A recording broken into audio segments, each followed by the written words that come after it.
तो 8 साल पहले बत्रा सिनेमा जो मुझे भी आज बड़ा याद दिलाया आपने। एंटी थे एंटी जो भी बनता है वो हमेशा उल्टे से बनता है। सर बत्रा में तो जानते हो पूरा फुल रहता था। वो तो पूरा हजारों की तरह मेरे को बड़ा मजा आता था।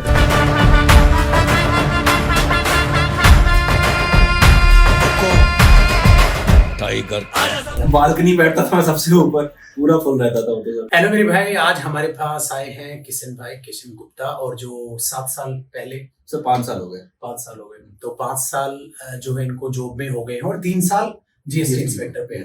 तो इनसे जॉब का अनुभव भी जानेंगे और मुझे बड़ा अच्छा लगा यार आज मिलके। 8 साल पहले 8 साल पहले सर। हाँ। तो 8 साल पहले बत्रा सिनेमा जो मुझे भी आज बड़ा याद दिलाया आपने। बड़ा मजा आता था यार उस वक्त भी पढ़ाने में भी, और उस वक्त के स्टूडेंट जो है वो भी अच्छे होते थे, इस वक्त के भी अच्छे होते हैं नो डाउट। लेकिन आपको क्या लग रहा है, उस वक्त ज्यादा मेहनती होते थे स्टूडेंट्स के आजकल के? सर मेहनती उस वक्त होना पड़ता था कि उतने रिसोर्सेस अवेलेबल नहीं थे उस टाइम पे, तो हमें हर जगह से ढूंढ के चीजें पढ़नी होती थी। आजकल बच्चों के पास सब कुछ पहले से अवेलेबल है कि बस यही पढ़ना है। तो उसका फायदा उठा पा रहे हैं, क्या लग रहा है? सर जिसको फायदा उठाना वो उठा के निकल भी जा रहा है फर्स्ट टाइम में। अच्छा, आपके ग्रुप में कितने स्टूडेंट उस वक्त रहे होंगे? सर बत्रा में तो जानते हो पूरा फुल रहता था। वो तो पूरा हजारों की तरह मेरे को बड़ा मजा आता था। बालकनी बैठता था मैं सबसे ऊपर, पूरा फुल रहता था वो तो। तो आपका जो फ्रेंड सर्कल था, मैं पूछना ही चाह रहा हूँ उनमें से कितने कामयाब हुए? तो सारे इंस्पेक्टर हैं, सारे इंस्पेक्टर हैं। सबका पढ़ने में लगन थी या किसी किसी ने एक ने बोला तब दूसरे लगे या क्या था? ऐसे 2-3 तो ऐसे थे कि उनके घर से थोड़ी सी ऐसी परेशानी थी, फाइनेंशियल दिक्कत हो गई थी और घर से घर निकाला दे दिया गया था। उनने मुझे फोन किया 2022 की बात है। उस समय मैं आईबी में था, इसमें नहीं था। ओके, दिल्ली में पोस्टेड था उस टाइम पे। तो टोटल कितनी जॉब निकाली आपसे? 3 जॉब है, तीसरी जॉब है मेरी। इससे पहले मैंने निकाली 4-5 है, लेकिन 3 जॉब कर चुका हूँ, ये तीसरी चल रही है। तो इससे पहले क्या था? सबसे पहले बीएसएफ में sub inspector, all India rank 300 था मेरा उसमें। बहुत बढ़िया। फिर सेकंड में आईबी में आ गया सर, इंटेलिजेंस ऑफिसर के रूप में 2 साल वहां पे काम किया। फिर तीसरा यहाँ। बहुत बढ़िया। हाँ बताओ। तो उनका फोन आया कि भाई किशन घर से तो पैसे मिलने बंद हो गए अब। कुछ दोस्त ही है, मेरा सर्कल बहुत बड़ा नहीं है। मैं कहा भाई 500 रुपये भेज रहा हूँ, तुम टिकट पकड़ो दिल्ली पहुंच जाओ। वो आ गए और द्वारका में रहता था, द्वारका 23 में सेक्टर में छोटा सा फ्लैट था 1 BHK, उसी में 2 भाई आ गए हमारे कि भाई अब तो पढ़ाई तुम ही संभालो, घर से तो कुछ मिलना नहीं। तो 1 साल के आसपास हो रहा है मेरे साथ, और सारा खर्चा पानी सब कुछ मैंने देखा उनका। घर से भी गुस्सा होते थे पापा की, तुम्हारी सैलरी खत्म हो जा रही है, तुम खुद के लिए नहीं कुछ बचा रहे हो। कोई बात नहीं, बच जाएगी, जिंदगी भर नौकरी करनी है। अभी तो दोनों इंस्पेक्टर हैं, एक इंदौर में है और एक मुंबई जोन में है। क्या भगवान ऐसा दोस्त, मैं कह रहा हूँ सबको ऐसा दोस्त दे। नहीं यार गजब, ये बहुत अच्छा आपने काम किया। और ये भी अच्छा, मुझे ये भी लगा अभी किशन भाई ये कह रहे हैं कि मेरा मन है इंग्लिश पढ़ाने का, और इन्होंने एक यूट्यूब चैनल की भी शुरुआत भी की है।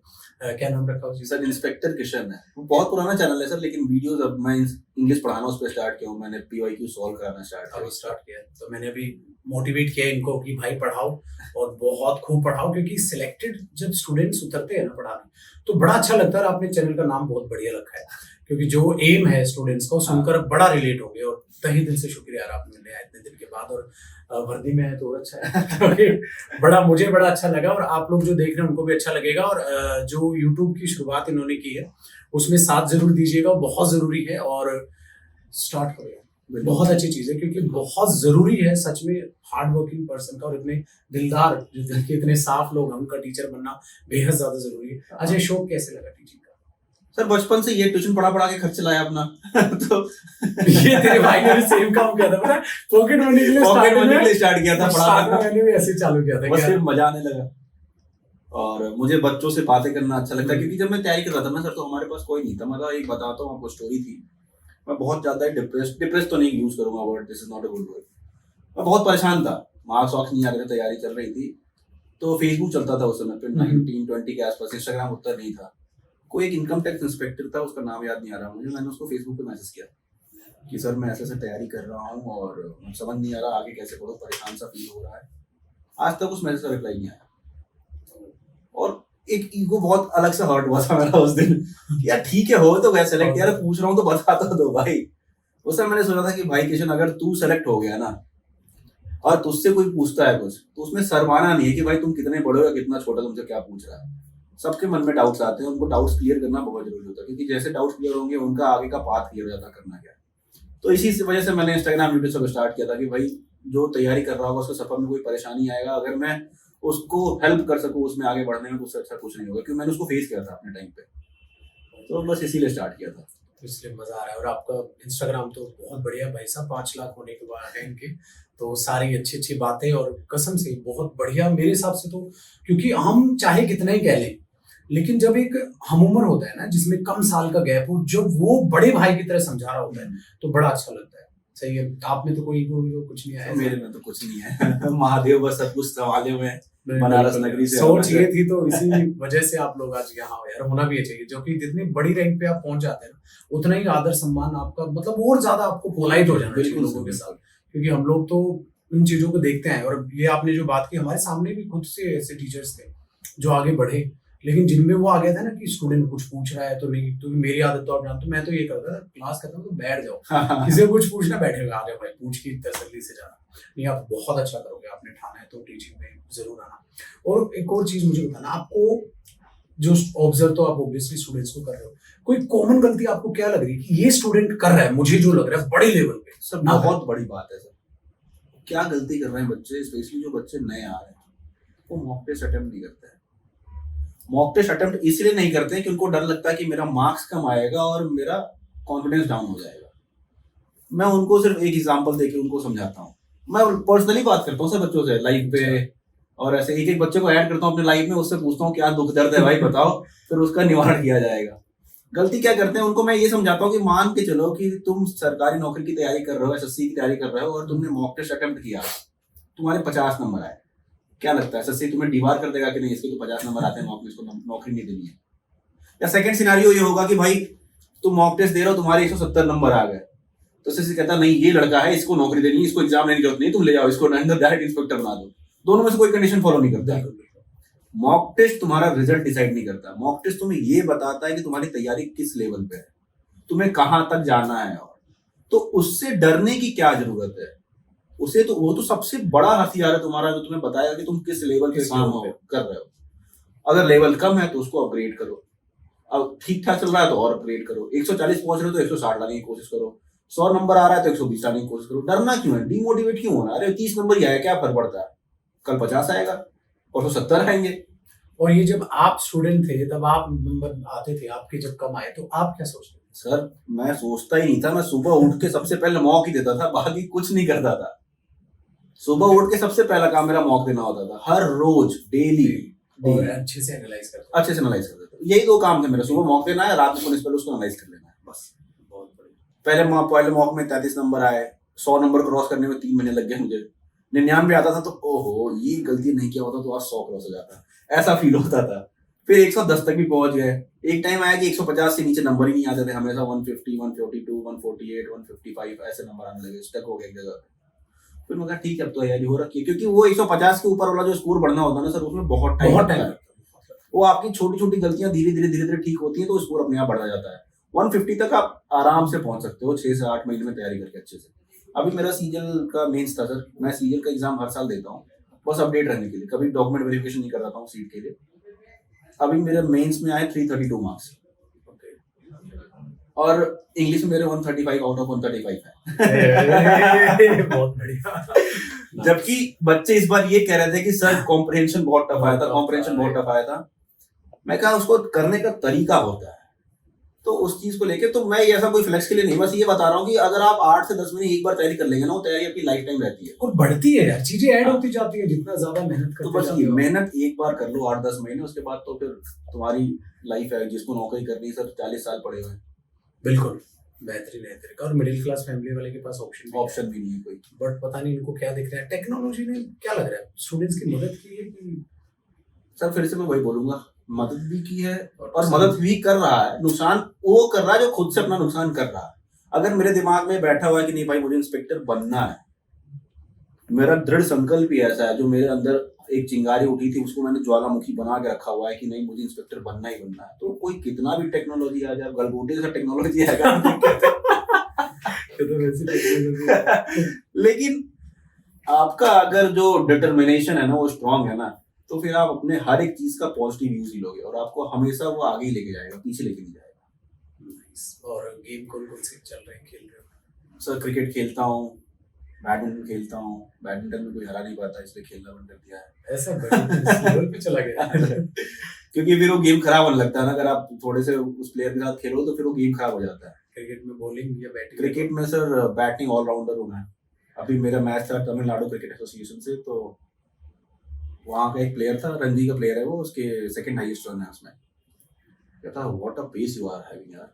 क्या क्या पेस है आपका? बॉलिंग पेस सर आराम से 140 145 क्रॉस करता है। ऐसा है भाई, मैं नहीं खेल पाऊंगा। मैं तो अभी इनसे पहले मैं तो अभी नहीं बोला था, एक मैच रखते थे 140 45 यार, मतलब दिखेगी नहीं हम लोगों को, तो दिखे। हम मैक्सिमम खेलते 120 25 और 120 25 और 45 तो 40 130 प्लस ही रहता है सर। नहीं, 125 और 130 प्लस। मैंने तो जैसे जो हम मैचेस खेलते हैं कॉर्पोरेट मैचेस, उसमें 120 25 वाला आ जाता है। और मशीन से जब मैंने डलवाने की कोशिश की 135, चलो फेस करते हैं दिखेगी नहीं सर भाई, दिखेगी नहीं। वो जब तक जा रहा है तब तक बॉल जा रही है। और उसको मैंने स्पेशल बोला था कि शॉर्ट बॉल मत देना भाई, अरे तो फिर तो लगेगी आपके। नहीं भाई, मैं नहीं खेल रहा तेरे साथ, मैं स्पिन खेलेंगे। रनिंग करना मुझे बहुत पसंद है अच्छा। सर। स्प्रिंट, मेरा स्प्रिंट का रिकॉर्ड है 13.06 सेकंड 100 मीटर का। मतलब इंडिया के ओलंपिक रिकॉर्ड से आई थिंक 0.5 सेकंड ही कम है। तो ऐसे कैसे मैनेज करो? पढ़ाई में भी अच्छे हो, स्पोर्ट्स में? तो पढ़ाई में किसने कहा पढ़ाई में अच्छा हूँ? यार यहाँ तक पहुंचो बिल्कुल। सर यहाँ तक पहुंचना बहुत आसान चीज है सर। आपको बस अपना जीवन का 1 साल डेडिकेट करना है किसी चीज के लिए। अगर आप वो चीज कर ले तो मैं कभी भी 60% से ऊपर मेरा मार्क्स नहीं आया सर। अच्छा। चाहे वो स्कूल हो चाहे वो कॉलेज हो। लेकिन जब मेरे दिमाग में एक बार घुस गया वही स्पोर्ट्स मेंटालिटी कि भाई घुस गया है तो इसको करना है तो करके खत्म करो। तो स्पोर्ट्स ने यार, हाँ स्पोर्ट्स डिसिप्लिन तो सिखाई देते हैं बहुत गजब लेवल पे। तो स्पोर्ट्स में अब इंटरेस्ट बनाया जब स्टूडेंट से? तब से सर शुरू से ही स्पोर्ट्स में हूँ मैं। स्टार्टिंग से ही मैं स्पोर्ट्स के लिए, मतलब स्प्रिंट करना, रनिंग करना, क्रिकेट खेलना, बैट। आज तक मैंने सिर्फ एक ही गेम नहीं खेला और वो मुझे खेलना सीखना, मैं बास्केटबॉल नहीं खेला मैंने आज तक। तो अगर मौका मिलेगा तो उसको भी एक बार ट्राई जरूर करूंगा मैं। नहीं यार, 2 गेम, क्योंकि बैडमिंटन और ये जिस हिसाब से पेस तो मैंने पूछा नहीं, हम तो बैडमिंटन से पहले बात कर रहे थे। मैं फास्ट बॉलर हूँ, चलो ठीक है, बट आपने फास्ट लगाया, मैंने तब भी नहीं। मीडियम पेस कहा नहीं बंदे ने। नहीं यार 140 में, बट खेलेंगे यार, खेलेंगे मैच तो खेलेंगे। बट ये है कि आपके साथ मैं सोच रहा हूँ कॉर्पोरेट टीम में दूसरी टीम भी खेलेगी नहीं खेलेगी, वो भी मना करेगी 140 का बॉलर अपने को नहीं चाहिए। स्लो फेंक लेंगे, स्लो फेंकेंगे तो फिर खेल लेंगे। और स्टूडेंट्स को आप अपनी तरफ से क्या सलाह देना चाहोगे? सर हेल्थ का, या उसको इस तरीके से ले, हेल्थ का क्या रोल पढ़ाई पे लग रहा है आपको? सर बहुत बड़ा रोल है। और जो मैं हमेशा बोलता हूँ कि जो बच्चे बाहर आके पढ़ना चाहते हैं, मैं उनको ये नहीं कहूँगा कि तुम ऑफलाइन कोचिंग मत करो, लेकिन मेरे हिसाब से सर ऑफलाइन कोचिंग अगर तुम्हारे घर पे मिल रहा है तो कर लो, कहीं बाहर दूर जाके मत करो। क्योंकि सर ऑफलाइन कोचिंग करने का मतलब, जैसे कोई बच्चा बाहर आया तो पढ़ाई के साथ साथ उसको बहुत सारी चीजें देखनी, बहुत सारी चीजें।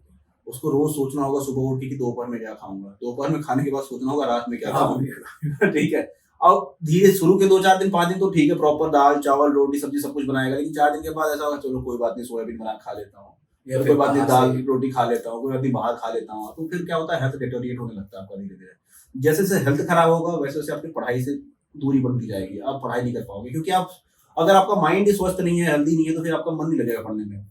आपका जो स्लीप साइकिल है वो खराब हो जाएगा, रात में 3-3 बजे तक जगोगे, सुबह 11 बजे तक सोए रहोगे, तो वो चीजें थोड़ी सी खराब हो जाती है। तो अपने हेल्थ का ध्यान रखना बहुत जरूरी है। और स्टूडेंट लाइफ में पूरे दिन में कितना पढ़ते होगे आप, कितने घंटे?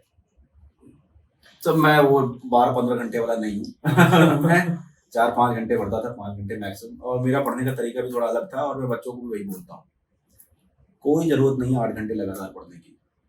24 घंटे में 4 स्लॉट बना लो 2-2 घंटे के। सुबह 2 घंटे पढ़ लो, 2 घंटे बाद 2 घंटे पढ़ लो, 4 घंटे बाद 2 घंटे पढ़ लो, 6 घंटे बाद 2 घंटे पढ़ लो। 24 घंटे में 4 बार 2-2 घंटे करके पढ़ लो। ना ही तुम्हें प्रेशर आएगा कि मुझे पढ़ाई करना है, क्या करना है। घर का काम भी सब कुछ कर लोगे, स्पोर्ट्स भी मैनेज कर लोगे, खेल भी लोगे, खा भी लोगे, सो भी लोगे, और 8 घंटे की पढ़ाई भी कर लो।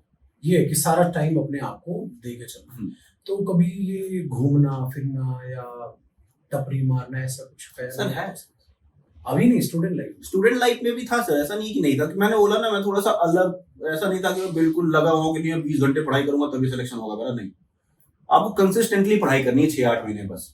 और अगर दोस्तों को खो देंगे तो सर फिर मजा ही क्या है लाइफ में। नहीं यार, तुम्हारे तो दोस्त भी सारे के सारे मतलब अब तो सारे हो गए सर, लगभग सारे ही हो गए, सारे ही हैं कहीं ना कहीं सिलेक्टेड।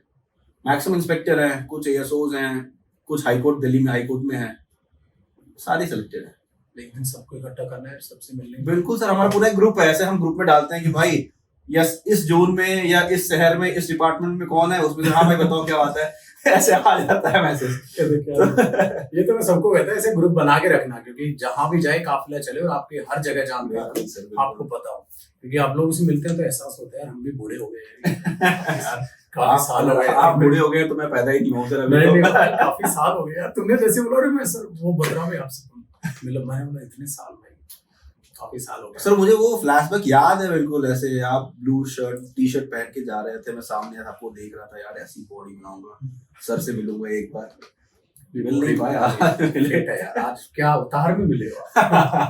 नहीं, जच रही है वर्दी और बहुत अच्छे से मेंटेन किया हुआ है, यूं ही ठीक है। ये आपके लिए कॉम्प्लीमेंट है, आपने भी किया हुआ ठीक है, आपने मेंटेन किया। तो क्या आप भी एक्सरसाइज करते हो, क्या करते हो?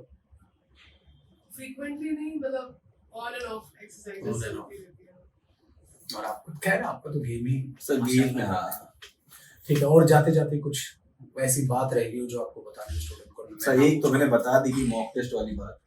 दूसरी बात, अगर तुम्हें जानना है कि तुम्हारी तैयारी सही चल रही है कि नहीं, तो रात में जब तुम सोने जाओ तो एक बार जरूर खुद के बारे में सोचना कि आज मैंने क्या किया है। और अगर चैन की नींद आ रही है सुकून वाली तो पूरा तो भाई तुम्हारा सब कुछ ठीक चल रहा है। अगर नहीं आ रही सुकून वाली नींद तो फिर तुम थोड़ा सा इंट्रोस्पेक्शन करो और ये सोचो कि कल उठ के मेरा दिन कैसे बनाना है, और उसके बाद दूसरे दिन उठ के अपने दिन को उस हिसाब से बनाओ ताकि तुम्हें रात में चैन की नींद आ सके। बहुत अच्छी है भाई कि रात को सोने से पहले या तो शीशों को निहार लो निहारते रहते सोचो कर रहे हो कि क्या। चलो मेरे भाई, आप सबको ढेर सारी शुभकामनाएं, और आप लोग भी प्लीज यूं ही मेहनत करिए, भगवान करे आप लोग भी यूं ही मिलने आए। और ठीक है, अगेन फिर से Thank you, बहुत sir. बहुत शुक्रिया मेरे भाई, आप आए, बहुत अच्छा लगा, और जिस अवतार में आए और अच्छा लगा। तो अब आप लोगों के लिए यही दुआएं हैं। तो होली भी है यार, होली का भी वो भी है, होली पे ठीक है। अब सबसे यही है कि इस बार आप लोग जो है होली कुछ इस तरह से मनाएं कि आप लोग भी अब जल्द ही आ जाओ मेरे भाई, जल्द ही वर्दी में जो है हम लोगों से मिलने आना। थोड़ा सा लगा तो ये हाँ, सर। वर्दी पे लगे। Happy Holi to you also. आप सबको भी भाई आप सबको होली की ढेर सारी शुभकामनाएं, और महादेव से यही प्रार्थना है कि अगली होली या इसी होली, जो भी आपकी अगली होली हो, उसमें अपने माँ बाप के साथ आप खुशी खुशी होली मनाएं अपने रिजल्ट के साथ। और ये रंग मेरी भाई ठीक है, आपके कलरफुल जिंदगी जल्दी ही बने। और इतने सालों बाद वर्दी में हमारे भाई हमसे मिलने आए हैं, अब भगवान करे जल्द ही आप लोग सिलेक्शन ले और यूं ही वर्दी में अगले त्योहार पे आप लोग मिलने आए। थैंक यू मेरे भाई। Thank you sir.